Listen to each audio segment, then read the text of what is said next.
Border guard Bangladesh বিভিন্ন অভিযান পরিচালনা করে বিদেশি পিস্তল 34টি, রাইফেল 2টি, ম্যাগাজিন 38টি, 644 রাউন্ড গুলি, 2টি মর্টার শেল, ককটেল 1টি, 4টি hand grenade, 20 KG gun powder ও অন্যান্য 54টি অস্ত্র উদ্ধার করে। এর মধ্যে থেকে সাম্প্রতিক সময়ে চাঁপাইনবাবগঞ্জ ব্যাটালিয়ন একজন আসামি সহ 9.5 কেজি বিস্ফোরক, 6টি বিদেশি পিস্তল,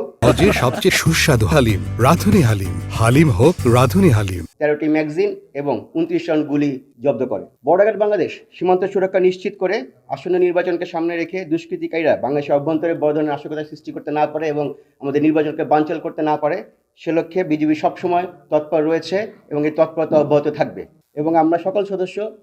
অত্যন্ত পেশাদারিত্বের সাথে আমরা দায়িত্ব পালনের জন্য সংকল্পবদ্ধ।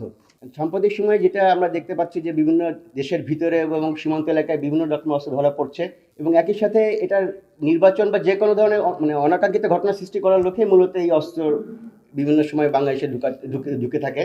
বাট আমরা বিজিবি সদস্যরা সবসময় তৎপর থাকে সীমান্তে 24টা ঘন্টা, যাতে কোনো ধরনের অবৈধ চোরাচালান যাতে না ঘটে, সেটা অস্ত্র হোক, মাদক হোক বা গরু হোক, নিরাপত্তা নিশ্চিত করে আমাদের যাতে সীমান্ত 24 ঘন্টায় যে টহল বা যে ধরনের অপারেশন চলে সেটা যেন জারি থাকে, আমরা সেই ব্যবস্থা করেই